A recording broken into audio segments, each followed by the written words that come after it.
Our annual review of world affairs analyses a year's events around the globe and draws out the most important themes and trends from them. We're not trying to predict the future, but we do identify drivers of future strategic change that this year we're displaying in a new separate section of the book.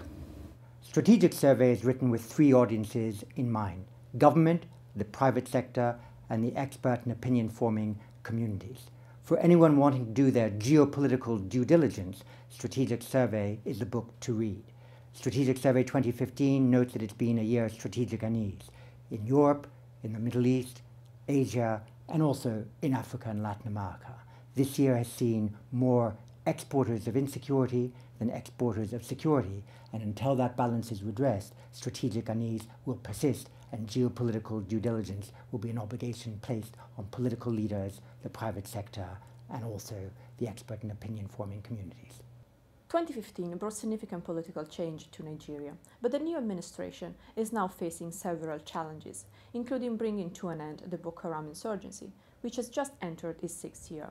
But there is much more to Nigeria than conflict and political volatility. Its larger population and growing middle class represent great opportunities for foreign companies.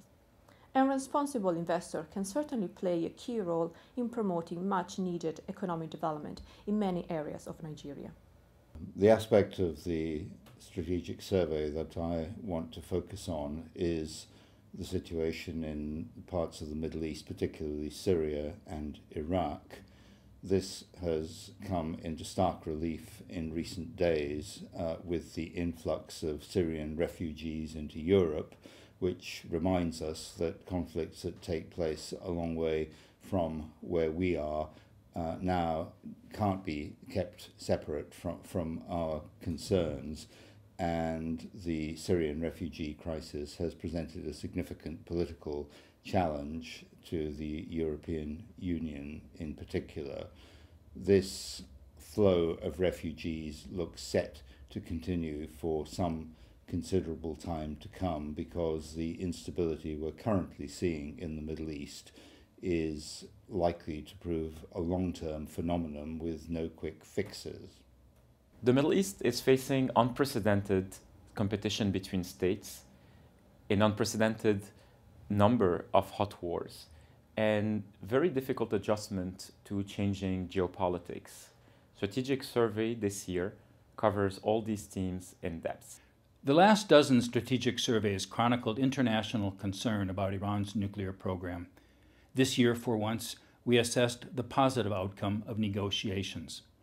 The Iran deal won't resolve all concerns, but it will remove, for a decade or more, the prospect of an Iranian nuclear weapon and a war designed to stop it. A strategic survey underlines China's rise, the new ways in which it's been asserting its maritime claims, and palpable advances, especially in its maritime capabilities, are all having ripple effects around the region.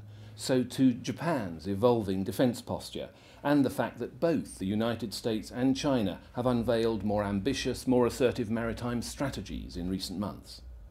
The essay on Russian military modernisation is a dispassionate assessment of Moscow's military reform programme, the extent to which it succeeded so far over the past decade, and indeed the extent to which it remains a work in progress and the areas where there remain and continue to be problems. Obviously, this is of increasing importance given Moscow's view now that the West is no longer a strategic partner, but actually a strategic rival. In the complicated war against ISIS, the US-led coalition and the Iraqi government are not winning the battle of the narrative.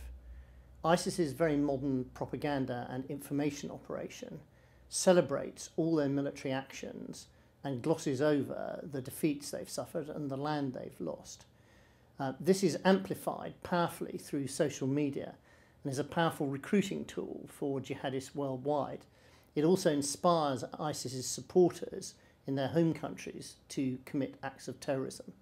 It seems to me that the US, their allies, and the Iraqi government need to step more up to the plate on this. Last year's strategic survey documented the equivalent of a strategic earthquake in the Russia-Eurasia region. That is, the Ukraine crisis, the February 2014 Maidan revolution, the Russian annexation of Crimea, and subsequent Russian intervention in eastern Ukraine. This year, we chronicle the consequences of that earthquake. From the Cold War-like tensions between Russia and the West, the grinding conflict in Ukraine's east, the increasing nationalism and intolerance in Russia, and the economic consequences of all this, including from sanctions, war, and the collapse in the oil price.